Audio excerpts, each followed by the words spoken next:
నా పేరు Manaswini, doctor C Narayana Reddy గారు మనవరాలిని.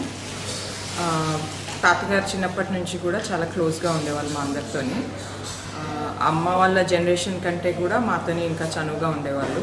మా పిల్లలతో ఇంకా చనువుగా ఉన్నారు. అలర్ట్ చేస్తుంటే మేము ఆపుతుంటే తను ఆపొద్దు, నా దగ్గర ఆడుకోనివ్వండి అని చెప్తూ ఉంటారు.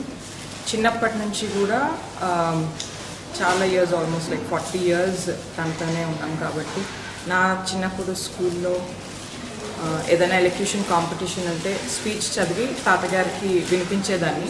ఆయన కరెక్షన్స్ చేసేవారు. అట్లాంటిది ఎక్స్పీరియన్స్ ఇంకా చాలా తక్కువ మందికి ఉంటుంది ఆయనతోని కరెక్షన్స్ చేయించుకునేది.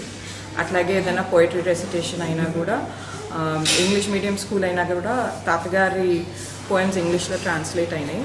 అవి చెప్తే తప్పకుండా ప్రైజెస్ వచ్చేవి. చిన్నప్పటి నుంచి చాలా ఎంకరేజ్ చేసేవారు. పబ్లిక్ స్పీకింగ్ అంటే ఇష్టము.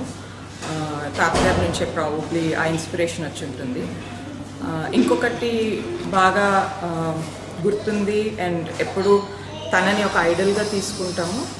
అట్లా అని ఇంట్లోనే ఉండండి అని కూడా ఎప్పుడు అనలేదు. ఏ జనరేషన్ని అనలేదు, కానీ 4 generations ఇష్టంగా మేము యుఎస్ నుంచి ఇండియాకి మూవ్ అయిన తర్వాత కూడా 8 years తనతోనే ఉన్నాం. ఇంటికి వచ్చిన కోడళ్ళు కానీ అల్లుళ్ళు కానీ డిఫరెంట్గా ఫీల్ అవ్వలేదు. అందరూ ఇక్కడే సపోర్ట్ సిస్టమ్ కానీ లవ్ అండ్ అఫెక్షన్ కానీ బాగా ఉంది అని ఇక్కడే ఉన్నాము అనమాట. అండ్ ఇంకొక రీజన్ ఏంటంటే, మా పాప పుట్టినప్పుడు ఎప్పుడూ తాతగారికి ట్రావెలింగ్ అది యుఎస్కి అప్పటికి కొంచెం పెద్దవారు అయ్యారు. అయినా కూడా 5 days జస్ట్ పాపని చూడడానికి మాతోని 1 day ఉన్నారు. 3-4 days ట్రావెల్ చేసి వచ్చారు. అట్లాంటివి చూసి అందరినీ ఇబ్బంది పెట్టడం ఎందుకు అని ఫ్యామిలీ కోసం మూవ్ అయిపోయాము.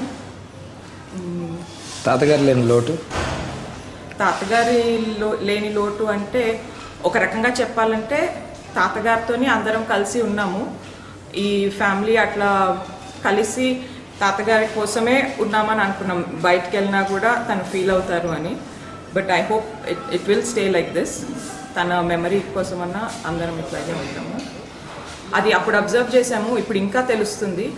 అట్లాంటి వాల్యూస్ మేము ఫాలో అవ్వితే మేము మా పిల్లలకి అట్లాంటివే చెప్పగలిగితే చాలా సంతోషిస్తాం. ఒకటి మాత్రం ఇప్పుడు గుర్తొస్తుంది, తెలుగులో మాట్లాడాలి అని స్టేజ్ మీద చెప్పేవారు. అట్లాగే ఇంట్లో కూడా చెప్పేవారు. మేము ఏదన్నా మాట్లాడుతుంటే కరెక్ట్ చేసేవారు.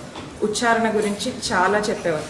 ఇప్పుడు నేను కరెక్ట్గా పలుకుతున్నాను అంటే తన వల్లనే. తెలుగులో సా జా అది ఇంగ్లీష్ మీడియంలో చదువుకున్న వాళ్ళకి అది కరెక్ట్గా పలకదు అని మాకు నిల్చోబెట్టి చెప్పేవారు.